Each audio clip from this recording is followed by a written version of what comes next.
Good morning.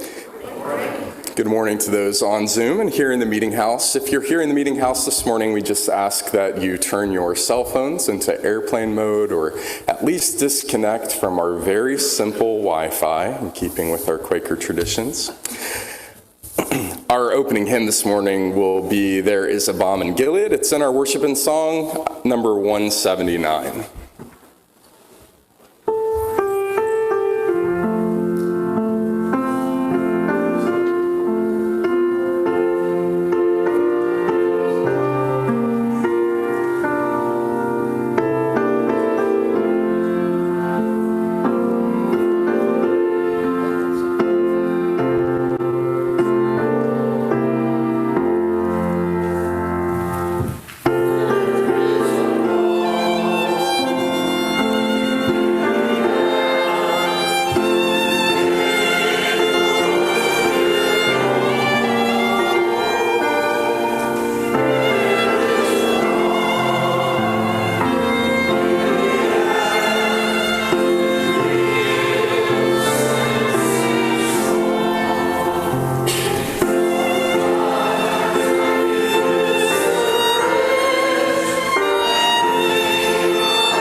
Sonya and Cindy, can you do us all a big favor and play through that song just once without us singing so that we can listen to it? Oh yeah, but you sounded really good. You weren't up here close enough.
Lovely.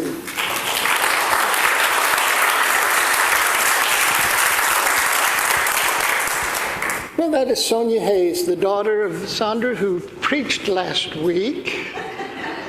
And I phoned her to tell her a dreadful mistake had been made, that I prefer guest speakers who are always, who do the job in such a way that people are always happy to see me come back, which she violated. And I received several phone calls this week from the meeting from persons encouraging me to take another week off. So, what a gifted and lovely family. Thank you for your gift of music, and thank you last week for your gift of ministry to our meeting, Sandra.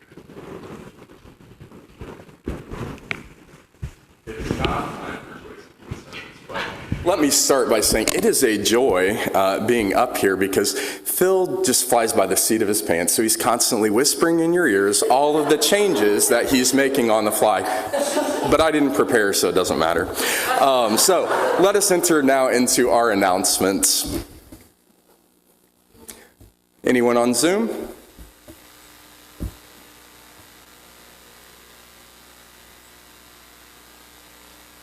Any announcements here in the meeting?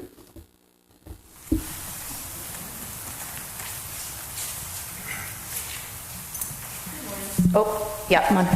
Anita Kamek, have two announcements. One is today is the big day for Meeting for Business at 7 p.m. on Zoom. And then also, oops, I gotta take my glasses off to see.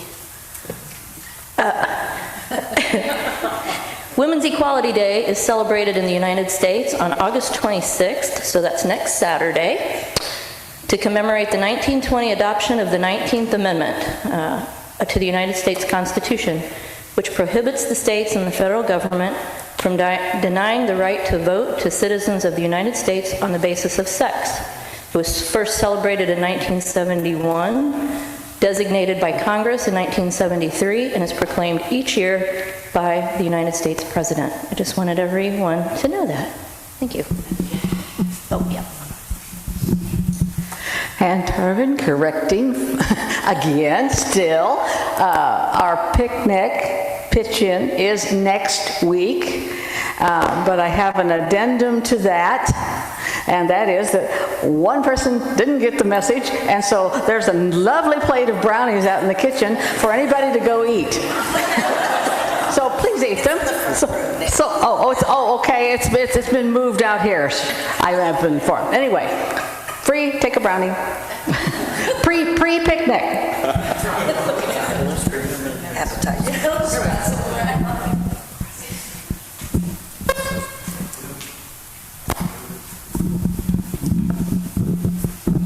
Beth Simon's here. I just wanted to remind people that we have a writing group today at 1. And if you're at all curious about what we do, please feel free to drop in. And also the newsletter is getting put together for September, and if you have anything, please get it to me in the next couple of days. If all hearts are clear, we'll go ahead and have our prayer for community near and far.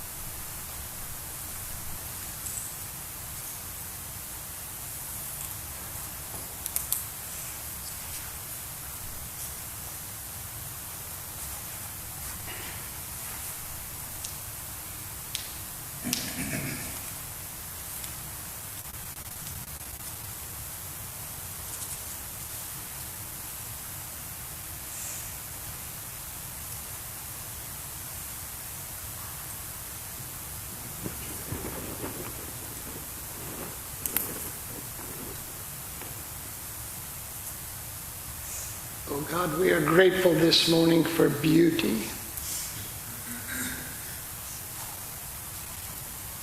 for art, for music, for the loveliness of friends and family, for this community, oh God, and for the gift of starting each week together, remembering what is important, what is lovely and good and noble in this world. Help us, O God, as we live, as we encounter your children everywhere, to see in them your light, your goodness, your creative spark and genius. Help us, O God, to cherish even those who are difficult to cherish, who have forgotten their way. For Lord, too often we have forgotten our way.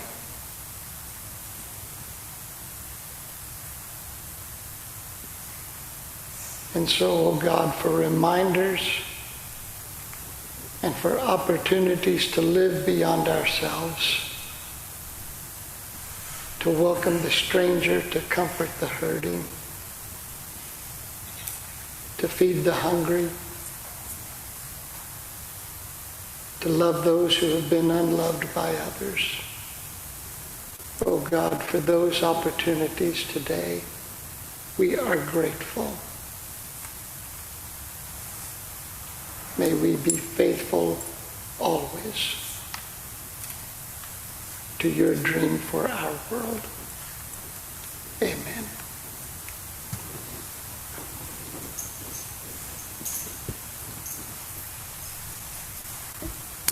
Some of you might be familiar with humanity.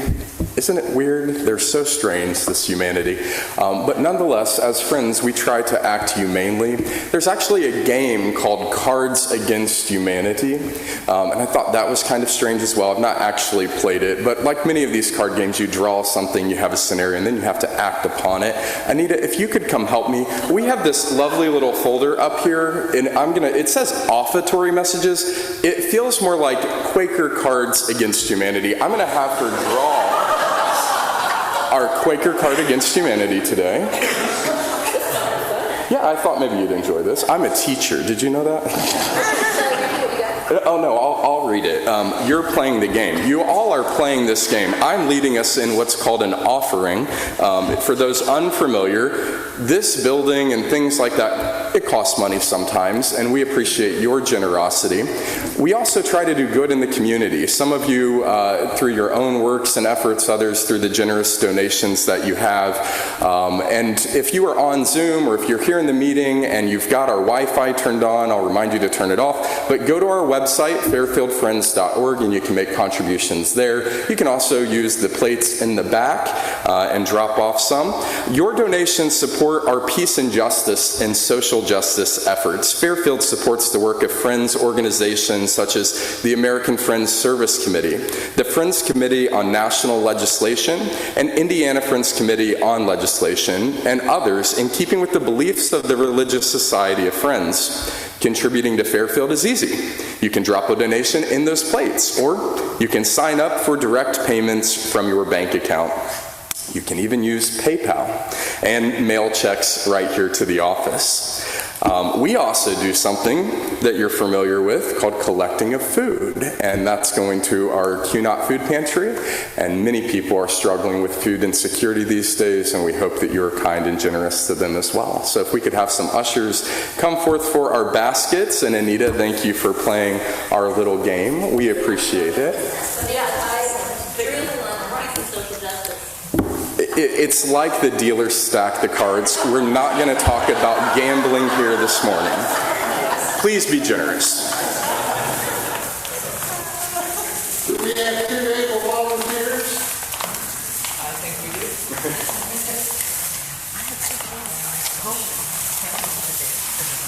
Keeping it in the family, good. You're keeping it in the family.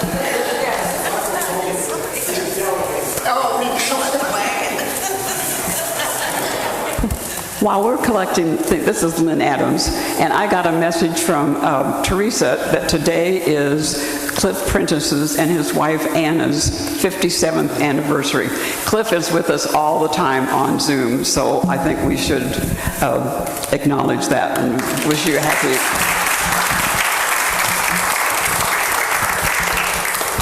Quite a joy. Thank you, Lynn.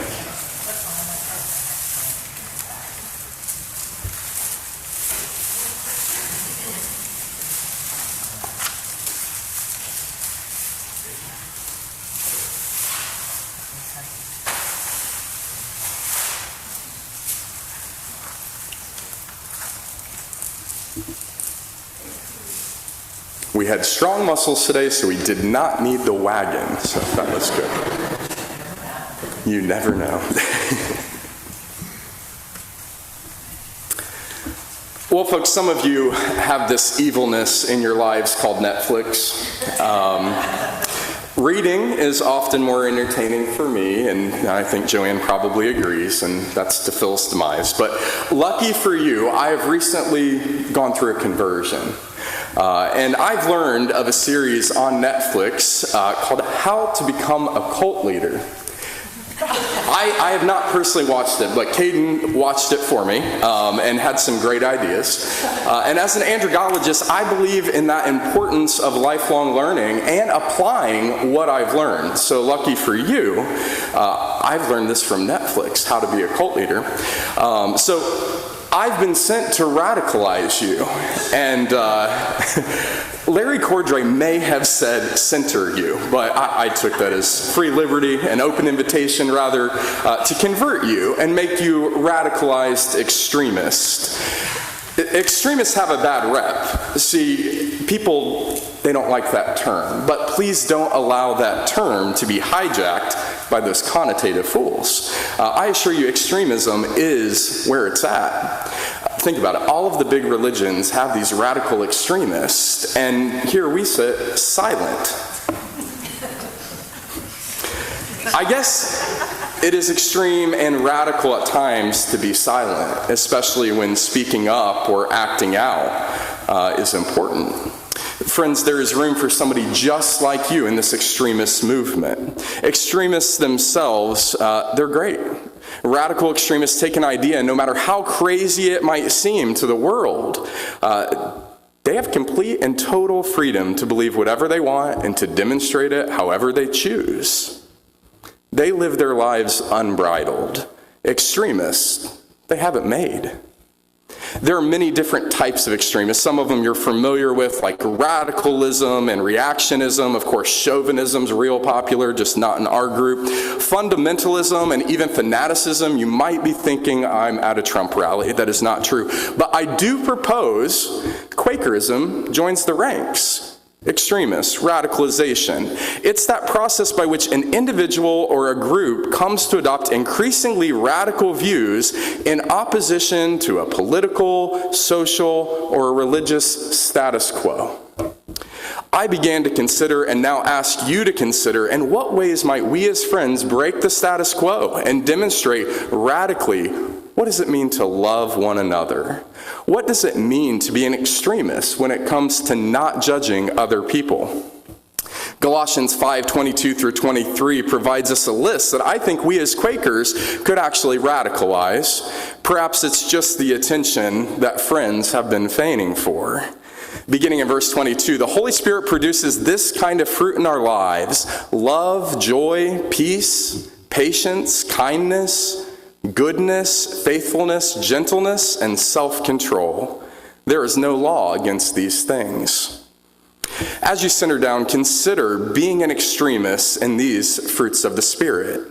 To be an extremist and radicalize for love, for joy, for peace, patience, and kindness, goodness, faithfulness, gentleness, and self-control.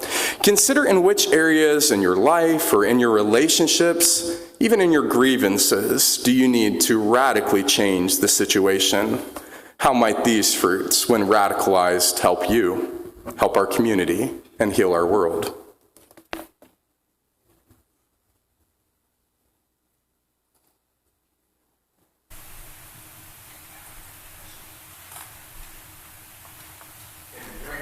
status quo, we have special music today. How radical. Sonya Hayes has got a song prepared for us, and it is called Ashokan Farewell.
Can't imagine what it would be like to have that music inside of you like that. Thank you. Well, I've been reading about this Hurricane Hillary that's supposed to be hitting California, and thinking about Beth Given and hoping that she'll be all right and all the people there will be okay. When I first heard about it earlier in the week, it just made me think of California, and so I started down a rabbit hole of studying the history of California, and happened upon a replica of an old map, one of the earliest maps of North America. And on that map, California appeared as an island. The first mention of California as an island was in the year 1510. So for the next 191 years, California was rendered as an island on most maps of the Americas. It was not until 1701 that consensus was reached that California was attached to North America and not separate from it. Though on maps, it took another half century for California to move east and join the mainland. We've been talking this past month about maps and guides and how the earliest maps and guides in our lives, be they people or paper, have such a profound effect on us. But there are other dimensions of maps that pertain to our lives, one of which is the evolution, the changing of maps, necessitating new maps. As we age, the maps and guides in our lives must necessarily change. This was brought home to me recently when my son Sam, who has always depended upon me for financial advice, made a significant fiscal decision without asking me first. Such temerity. When he needed counsel about how to invest for retirement, I was able to provide proper guidance or guide him to someone who could. But he rightly discerned that I lacked experience on the real estate market in San Antonio, Texas, and so went in search of a more knowledgeable guide and didn't even ask my opinion first. He now has a new map. Do you remember the moment you were no longer the expert in your children's lives? It is at once a poignant moment and also in some ways strangely exhilarating and freeing. Several years ago, I conducted the funeral of a woman whose 60-year-old daughter said to me, "With Mom gone, I don't know who to go to for advice." Since then, I've watched her life collapse in on itself because she has failed to develop the capacity to navigate life as an adult. With her mother gone, she has no other map or guide to consult, no guiding principles, no compass by which to steer. On her life's map, California is still an island. We seek new maps because our lives have grown in complexity. Our circumstances have changed. Things have happened to us that didn't happen to those who once guided us. The terrain has changed. Mountains have risen up from the plains, and we need new maps to navigate the passes. Some people find those maps in religion. But we can even outgrow that map, especially if that religion fails to grow and evolve. I know a man who's attended the same church all of his life, where he learned at an early age a set of hard and fast rules written in stone, which he has clung to without deviation for 60 years. His earliest guides told him divorce was a sin. So when his wife left him, though he was terribly lonely, he never remarried, believing he was still married in God's eyes and that marrying again would be adulterous. And I think to myself, that man needs a new map, perhaps even a new religion. Sometimes we find new maps in other people. We ask ourselves, who do I know who is where I need to be? I will ask them how they got there. Now, to be sure, age and experience don't always confer wisdom. Some people are as ego-driven and unwise at 80 as they were at 15. But those who have gone before us often know things we do not.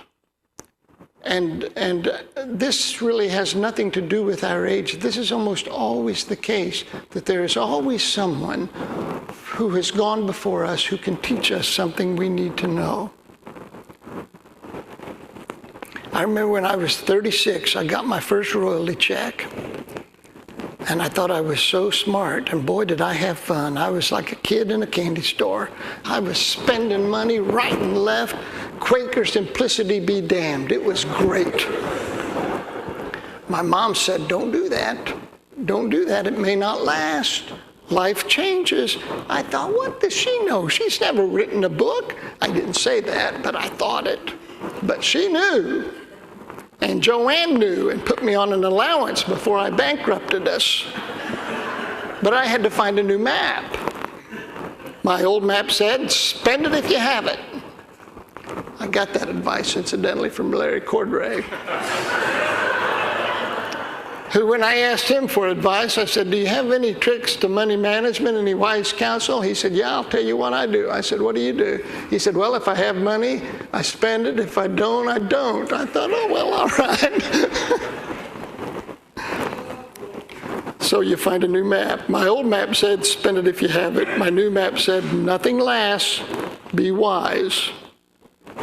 Still other folks find maps in literature. We've seen this morning someone who has found a map and guide for her life in music that has provided you with depth and meaning and beauty and has done that for others too. What a wonderful map that can be. Time and again, I have noticed that the happiest, healthiest people are those who have cultivated an appreciation for beauty, who even amidst ugliness and malice find within themselves and around them reservoirs of loveliness that inspire and renew their inner lives, that guide them. So let me tell you a story about finding a new map, a new light to travel by. This happened when I was in my late teens, when I was experiencing kind of a spiritual rebirth. I had just moved into Quakerism and been really lit up by it. And I thought the purpose of religion was to straighten people out. Oh, you should have known me then. I was quite the little tyrant. I suppose I had listened to one too many Jerry Falwell sermons. I was telling this person to repent and that person to read the Bible and yet another person to go to church, and God forbid that anyone within my circle should drink a beer or be gay or have premarital sex or express an interest in any religion other than the evangelical Christianity I embraced. I was in especially rare form those days, determined to set the whole world straight. After a while, I noticed people avoiding me. And one morning at Quaker meeting, after I had risen to share a sentiment that I was utterly confident others wanted and needed to hear, I was approached by an elderly friend who said to me, "Your religion is about how you behave, not how someone else behaves. When it is about how someone else should behave, it is not religion, it is oppression. When it is about how someone else should behave, it is not religion, it is oppression." Just like that, I had a new map, a fresh way to navigate the world. And I began thinking more about what I needed to do and less about what others should do. And after a while, I noticed some very interesting things. I noticed in the Bible, for instance, that not one of the 10 Commandments begins with the words, "Make sure your neighbor doesn't bear false witness." Make sure your neighbor doesn't lie. Make sure your neighbor doesn't covet. Make sure your neighbor doesn't murder. They say, "You shall not lie." You shall not covet. You shall not murder. In our own Quaker tradition, the Quaker queries do not say, is your neighbor aware of their responsibility to help in the elimination of racial discrimination and prejudice? I've looked. It's not there. Is your neighbor concerned that our economic system sustains and enriches the lives of all? The queries ask me if I am, if I will tend those things. Our religion is about how we behave, not how someone else behaves. So I was given a new map. Now here's the wonderful thing about new maps. It's a wonderful thing. That they are not tucked away on dusty shelves, hidden from views, and lost to time.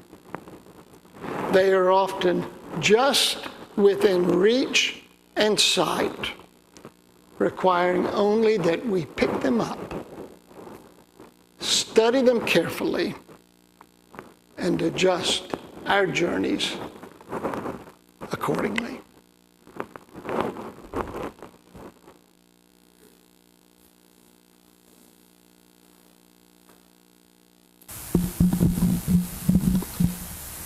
Hi, my name is Paula, and yesterday Rex and I, my husband, went to a memorial service for Lonnie Valentine, a professor at ESR, and also who was Rex's roommate when Rex was at ESR. And he was a phenomenal extremist, lifelong, for the causes of peace and justice. And I think I found a new map. And I think I'm going to adjust my journey accordingly.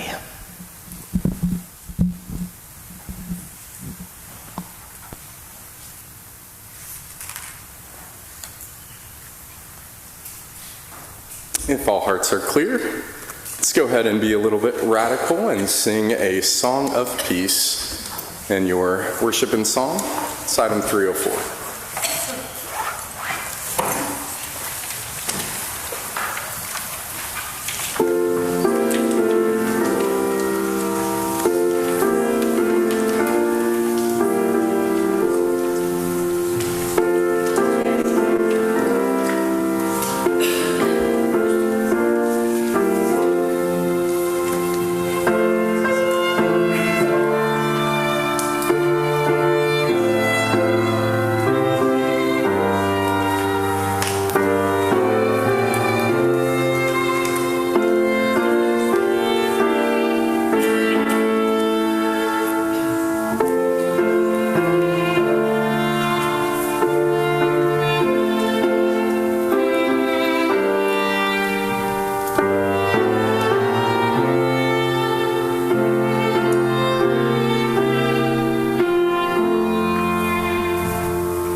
of being a minister is knowing when to stop. And so that was our blessing this morning. Sonya, I often give advice and counsel, and I can't think of anything lovelier than to say, we are done, friend, and to thank you, and to thank you, Cindy, for your beautiful music to us this morning. Turn and greet friends.